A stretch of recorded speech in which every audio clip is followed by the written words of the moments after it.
Assalamualaikum warahmatullahi wabarakatuh. Perkenalkan, nama saya Fani Resto Alawiyah dengan NIM 23307111002, Prodi Ilmu Administrasi Publik, mahasiswi Universitas Muhammadiyah Sukabumi.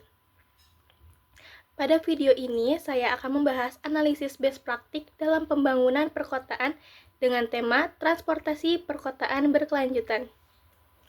Dalam bidang transportasi perkotaan, best praktik umumnya ditandai oleh kemampuan program dalam mengurangi ketergantungan pada kendaraan pribadi, menekan emisi gas rumah kaca, terintegrasi dengan tata ruang kota, serta menjamin aksesibilitas bagi seluruh lapisan masyarakat.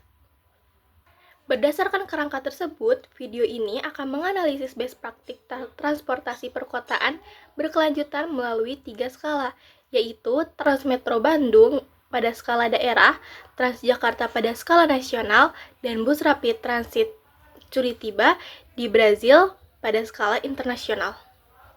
Latar belakang lahirnya berbagai kebijakan transportasi publik berkelanjutan tidak dapat dilepaskan dari pesatnya urbanisasi.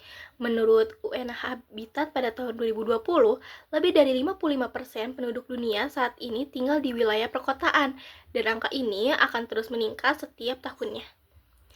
Di Indonesia, Kementerian Perhubungan Republik Indonesia menyatakan bahwa pertumbuhan kendaraan pribadi jauh melampaui kapasitas jalan perkotaan, sehingga menyebabkan kemacetan dan peningkatan polusi udara di kota-kota besar. Di tingkat daerah, Kota Bandung menghadapi persoalan kepadatan lalu lintas akibat dominasi kendaraan pribadi dan belum optimalnya transportasi umum. Hal ini mendorong pemerintah Kota Bandung mengembangkan Transmetro Bandung sebagai solusi awal transportasi massal perkotaan. Pada skala nasional, Jakarta mengalami krisis mobilitas perkotaan yang berdampak pada kerugian ekonomi yang signifikan. Oleh karena itu, Transjakarta dikembangkan sebagai sistem bus rapid transit dengan dukungan kebijakan nasional. Sementara itu, kota Curitiba di Brazil sejak tahun 1970-an menghadapi keterbatasan anggaran pembangunan transportasi. Kondisi ini justru mendorong inovasi kebijakan melalui pengembangan sistem bus rapid transit yang terintegrasi dengan perencanaan kota.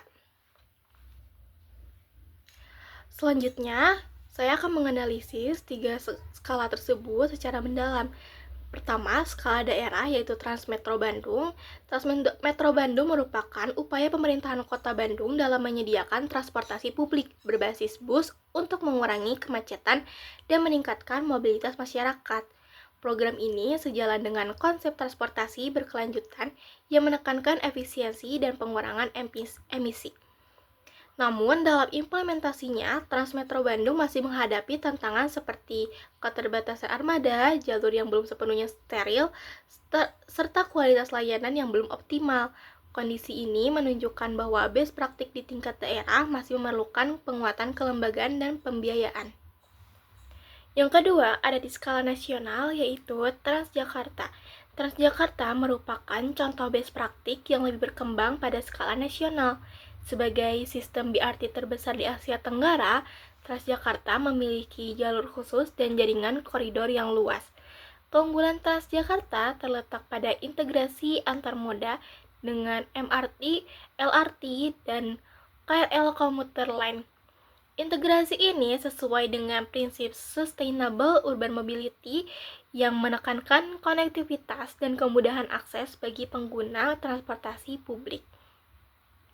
Dukungan regulasi dan pembiayaan dari pemerintah pusat dan daerah menjadi faktor penting dalam keberhasilan Transjakarta sebagai instrumen kebijakan publik di sektor transportasi. Yang ketiga, di skala internasional, yaitu BRT Curitiba di Brazil. Pada skala internasional, kota Curitiba di Brazil sering dijadikan rujukan utama best praktik transportasi perkotaan. Sistem bus rapid transit di kota ini dirancang bersamaan dengan kebijakan tata ruang kota, sehingga transportasi menjadi tulang punggung pembangunan perkotaan. Menurut Wright dan Hook, keberhasilan Curitiba terletak pada konsistensi kebijakan jangka panjang dan integrasi antara koridor transportasi dengan kawasan pemukiman dan pusat ekonomi.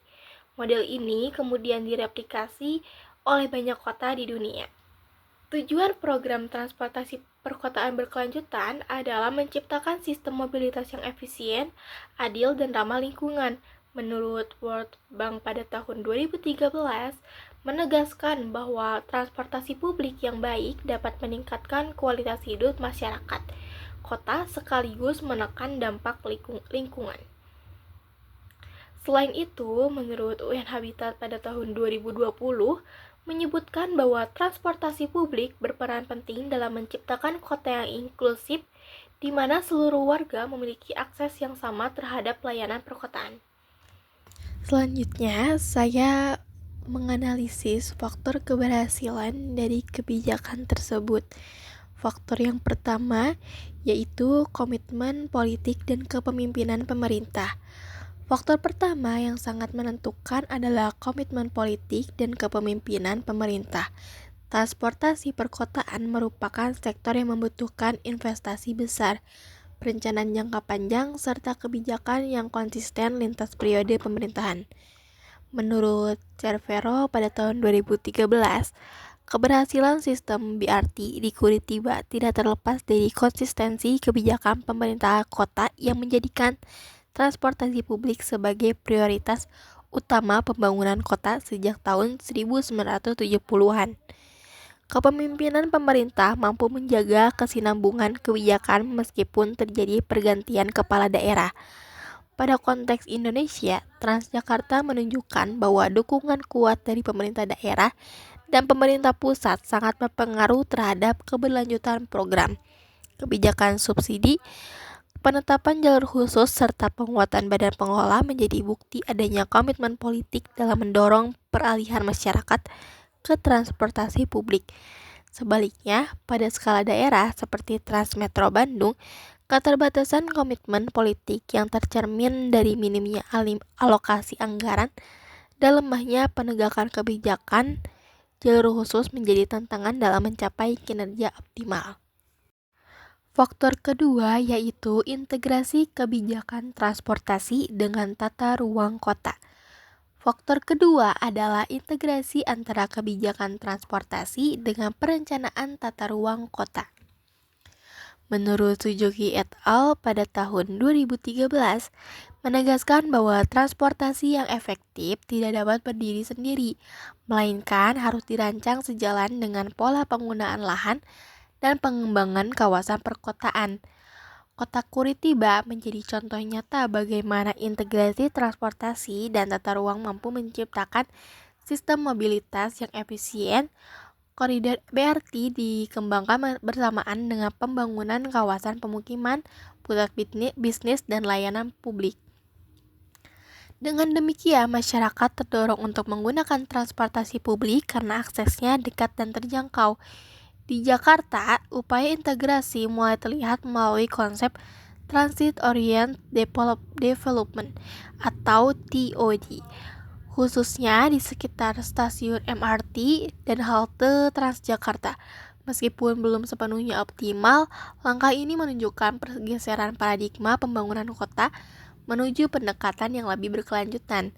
Sementara itu, di tingkat daerah seperti Bandung, belum optimalnya integrasi antara transportasi publik dan tata ruang kota menyebabkan rendahnya efektivitas Transmetro Bandung, terutama dalam menjangkau kawasan permukiman padat. Faktor ketiga yaitu dukungan regulasi, pembiayaan, dan partisipasi masyarakat. Faktor ketiga yang tidak kalah penting adalah dukungan regulasi, pembiayaan, serta partisipasi masyarakat. Program transportasi publik membutuhkan payung hukum yang jelas, pendanaan yang berkelanjutan, serta penerimaan dari masyarakat sebagai pengguna layanan. Menurut World Bank pada tahun 2013 menyebutkan bahwa tanpa skema pembiayaan yang stabil, kualitas layanan transportasi publik sulit dipertahankan. Dalam hal ini, Transjakarta relatif berhasil karena adanya subsidi pemerintah, serta dukungan regulasi yang memungkinkan pengembangan layanan secara berkelanjutan. Selain itu, partisipasi dan perubahan perilaku masyarakat juga menjadi faktor penentu keberhasilan. Menurut UN Habitat pada tahun 2020 menekankan bahwa keberhasilan transportasi publik sangat bergantung pada kesediaan masyarakat untuk beralih dari kendaraan pribadi ke angkutan umum. Di kota-kota dengan tingkat literasi transportasi publik yang tinggi seperti Curitiba, masyarakat telah menjadikan BRT sebagai bagian dari budaya mobilitas sehari-hari. Sebaliknya, di beberapa kota Indonesia, rendahnya kepercayaan masyarakat terhadap kualitas layanan masih menjadi tantangan utama. Berdasarkan analisis tersebut, dapat disimpulkan bahwa best praktik transportasi perkotaan berkelanjutan hanya dapat tercapai apabila terdapat komitmen politik yang kuat, integrasi kebijakan yang konsisten, serta dukungan regulasi dan partisipasi masyarakat. Ketiga faktor ini saling berkaitan dan tidak dapat berdiri sendiri. Berdasarkan analisis yang telah dilakukan, dapat disimpulkan bahwa best praktik dalam transportasi perkotaan berkelanjutan tidak bersifat seragam, melainkan harus disesuaikan dengan konteks dan kapasitas masing-masing kota. Perbandingan antara Trans Metro Bandung, Transjakarta, dan sistem bus rapid transit di Curitiba menunjukkan bahwa keberhasilan transportasi perkotaan akan sangat dipengaruhi oleh integrasi kebijakan, komitmen pemerintah, serta keterkaitan antara transportasi dan tata ruang kota. Kota Curitiba menjadi contoh ideal integrasi jangka panjang. Transjakarta menunjukkan peran kuat dukungan kebijakan nasional, sementara Transmetro Bandung merefleksikan tantangan yang masih dihadapi banyak kota di tingkat daerah. Oleh karena itu, pelajaran utama dari best praktik ini bukan sekedar meniru model kota lain, melainkan mengadaptasi prinsip-prinsip transportasi berkelanjutan seperti efisiensi, keadilan akses, dan keberlanjutan lingkungan sesuai dengan kondisi lokal. Dengan perencanaan yang konsisten dan tata kelola yang baik, transportasi publik dapat menjadi fondasi utama dalam mewujudkan pembangunan perkotaan yang inklusif dan berkelanjutan. Demikian analisis best praktik pembangunan perkotaan dengan tema transportasi perkotaan berkelanjutan yang dapat saya sampaikan. Terima kasih atas perhatiannya. Wassalamualaikum warahmatullahi wabarakatuh.